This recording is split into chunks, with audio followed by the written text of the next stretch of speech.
Dito makikinig sa magaganda na mga tanawin. Dito sa Masbate, halika sumama kay JM Vlog. Sa kanyang biyahe, ipapakita sa buong mundo mayamang tinatago na madami. Hi guys! Ako nga po pala ito, si JM Vlogs. At ngayon, na-invite tayo na bisitahin at tingnan itong first farm tourism site dito sa Masbate, ang Uma Koinonia. Siguro malamang ang pinagtatakahan nyo anong pangalan ng bakit koinonia. Ang koinonia is a Greek biblical word. Ang ibig sabihin, partnership, fellowship actually, partnership, association, Masbate, pag-urupod, or pagkakasama sa Tagalog. Okay? Bakit namin ginamit ang biblical word? Dahil kaming dalawang mag-asawa, nung umalis kami sa aming lugar kung saan kami galing, nag-retire kami, ang plano namin is magturo ng Word of God, ang Bible. So, kasi evangelical Christians kami. So, kaya ang aming first letter sa aming acronym ng aming mission statement na HOPE is Home Bible Fellowship. Yan ang reason. So pagkatapos nyo ma-orient doon sa multi-purpose hall nila, ay proceed naman tayo sa kanilang registration area. yan, Dito po registration magpaparegister. area. Dito pa lang sa entrance guys, may makikita na agad kayo na ano to, pick your, Your Bible verse.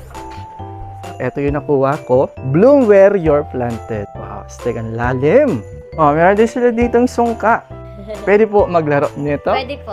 So, dito ho kayo magpaparegister. Lalagay nyo po dito yung name nyo, address, country, contact number, tsaka yung notes. Pwede rin po pala kayo dito makabili ng mga produkto na dito mismo ginawa sa Uma Koinonia. Ito, gusto ko tong design na t-shirt na to dahil makikita nyo parang nagtutour kayo dito sa loob. Tapos, meron kayong tungkod na dala, kagaya ng mga hawak nila. Yan, mga guide natin, farm guide. Before po tayo magpo-proceed sa ating tour, so nire-require po namin na magdala ng tungkod. Opo. Kasi po it gives vibration sa ground para hindi po maging safety po tayo pagpaakyat at saka ito po yung makakatulong sa atin. Ito po yung garden ng Uma Koinonia. And then mamaya po if gusto nyo pong mag-take pictures, pwede din po. Diyan po nangyaring mga picnics. At saka andyan po nakalagay yung ating mga ornamental plants din po. Ito po yung Blue Ternate Tunnel. So, every guest po is nagpe-prepare po kami ng mga welcome juice. So, ito po yung ginagawa naming juice. Ito pong flower na to. Ano po pangalan ng daw na yan? Blue Ternate or Blue Ternate. Antioxidant po ito. Pinaprevent niya po yung mga cancer cells sa ating body. Ayan, so ang tawag po nito is mulching. So, nire-retain niya po yung moisture ng soil at healthy din po ito siya. At ginagawa din po ito siya. It is best for landscaping. So, ang ganda tingnan, gabi. Nagiging pathway na tuloy siya tingnan. Tsaka, maganda din siya sa lupa. Ang pangalawa is organic natural farm. Sa umpisa, hindi namin alam kung anong organic or natural farm way ng farming. Natuto lang kami maybe after about 2 years. Kaya mga 12 years pa lang kaming organic and natural farming. Wala kaming ginagamit itong chemical whatsoever. So, ito po yung ating bathrooms at saka yung kaharap is yung Alta Fresco. So, if you want to take your snacks po dyan, pwede naman po. And then, the other side naman po is ang ating learning center. Since tayo po ay TESDA accredited, so nagkakaroon po tayo ng mga training kung saan yung mga estudyante pwede pong kumuha ng National Certificate or the NC2. So far, sir, good afternoon. Opo. So far, sir, yan, ang gina-propagate ko po ngayon is ang Tayabak Vine, which is na-feature po siya 5 peso coin. 5 peso coin. Yes, yan po yung Tayabak Vine na Jade Vine in English na na-feature po sa 5 peso coin. And different varieties ng orchids po. We have 2 kinds of varieties ng Vanda. And then we have more than 35 varieties of Dendrobium orchids. Tapos ito naman po ang ginagawa ko, sir, is na gumagawa ko ngayon ng fertilizer, organic fertilizer. Ito po yung mga plants po natin ng ating mga lettuce. Ito. Newly harvest po ng Newly harvest po. Kasi po every Friday, meron po tayong saudan. Kung saan po doon po nilalagay yung mga produce po ng farm at saka doon po pinibenta lahat. May mga bumibisita na dito na Yes nag-order po. na, bumibili na dito mismo sa loob. Yes po, marami na po sila. And then ito po yung ating 140 Ilang steps? 140 140. steps. Opo. The best view comes after the hardest climb. So, just a short motivation. So, ito po talaga yung purpose ng ating tungkod. And sa wakas, matapos ang 140 steps ay narating na natin etong view deck nila. You made it po! Congratulations! Natapos po ang 140 steps. So, welcome sa ating kitchen. And then, let's proceed po sa ating view deck. Sa magaganda na mga tanawin dito sa Masbate, halika sumama kay JM Vlog sa kanyang biyahe, ipapakita sa buong mundo mayamang tinatago na madami.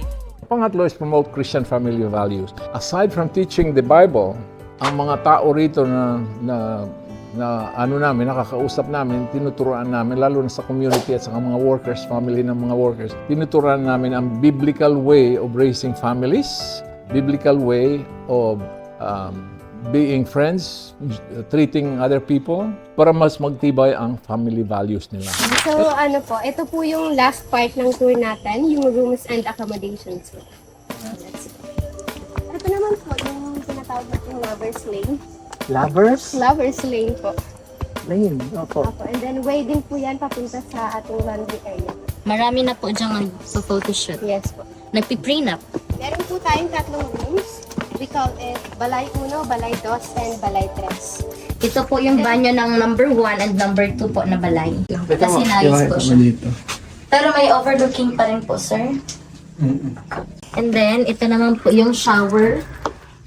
Shower? Yes po. Ito po yung shower po natin. Opo. Pag mainit, nandun doon. Opo, automatic na po yan, sir. Tapos eto, mayroong view. Pwede maliligo kayo. Ito, balay doon. So, isa pong activity na ginagawa po namin dito is yung book reading po. Okay. So, meron po kami mga books. Opo. Dito. Yes, Ano to? Baol? baul po. Nilagyan po ng mga blanket. And then, meron po itong view deck din po. So, itong area na po is best for stargazing.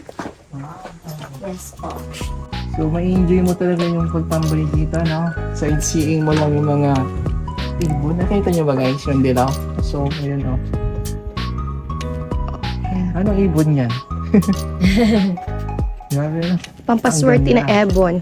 Tapos, itong buong sukat nitong ilan nga? 10 hectares. 10 hectares. Pero yung nakita lang natin, Is nasa 5 hectares. Yes po. Maliban po dito, meron po tayong off-site fish pond and off-site rice field. ito yung banyo dito sa Balay Tres. Butanes inspired na bathroom. Yes po. Meron ditong sink agad na may tubig. Wow! Ito pala pag-operate niya. Ito paano? Yes po. Stage!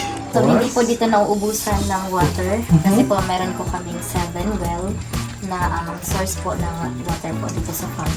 Grabe. So, ito yung banyo. So, may shower na rin siya. Toilet. Bakit may hagdan po dito? Lalagyan po ng towel.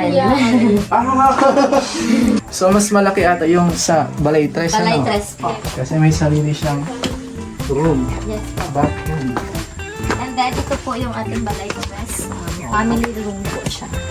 Nice. Ganda. Wow. Meron dito ang double size bed na 2. Tapos meron din dito. May-expand to, ano? Sa baba. Yes po. Yung sa baba po, pag may mag-overnight na po, nilalagyan naman po namin ng foam. Oh! Yes. Antique. Grabe. So, ngayon ko lang nalaman guys. Itong mga bed ay more than 100 years. 100 years na. Which Mga matitibay po yan, sir. So, mula doon sa Balay Tres, yun yung last part ng tour nyo dito sa loob. At habang pababa ng pababa kayo, may mga madadaanan kayo dito na ang tawag ay Rocky Road dahil puro bato. Hindi yung Rocky Road na ice cream na flavor, hindi. Yung mga maapakan nyo daanan, Rocky Road. So kung may plano kayo mag-propose sa mga mahal nyo sa buhay at gusto nyo mag-propose nga, bisitahin nyo lamang itong Uma Koinonia. Tapos, isurprise nyo yung girlfriend nyo dito sa itaas. Tapos, puntabahin nyo lang yung mga nandito, mga staff, ito mga guide. Tapos sila na bahala ang paganda nito para sa pagtapos ng tour nyo kasama yung girlfriend mo na gusto mong pakasalan, pagdating dito, yan, ikaw na bahala kung ano yung gagawin mong eksena dito sa kanilang proposal booth. Ayos! Ang pang-apat sa Hope is employment opportunity. Nung nag-umpisa ito noong 2007 to start cleaning up this area, nagkaroon kami ng chance mag-employ ng mga tao para maumpisahan. Most of those people, halos marami pa na narito hanggang ngayon. So talaga nakapag-create kami ng employment opportunities. Yan ang coverage ng aming mission state. And lahat yan, ginagawa pa. Yan ang kagandahan. Halos yan ang sinusundan namin sa pag-operate ng buong farm. Grabe guys, sobrang nag-enjoy ako dito sa tour, dito sa Uma Koinonia. At grabe, marami akong mga nalaman about farming, about kung paano nila ginagawa yung mga lugar, pagtatanim, at marami pang iba. Tama. At ito pala, gusto nga pala pasalamatan yung mga farm guide natin ngayong araw. Walang iba kundi si I am Cherise Natural Verano. ito And naman. I am Mary Grace de la Cruz Sambuan. Yan. Kaya sa mga nanonood dyan, kung gusto nyo pumunta dito, anong araw sila at anong oras sila pwede dumalaw at bumisita dito? Okay po. So, ang farm po is open Monday to Sunday, but close po kami every Tuesday and Sunday morning because of ministry time. And then, ang time of operation is 9:30 to 11:30 sa morning, and then sa afternoon po is 1 p.m. to 4:30. And tumatanggap na sila ng Walk-in. walk-in.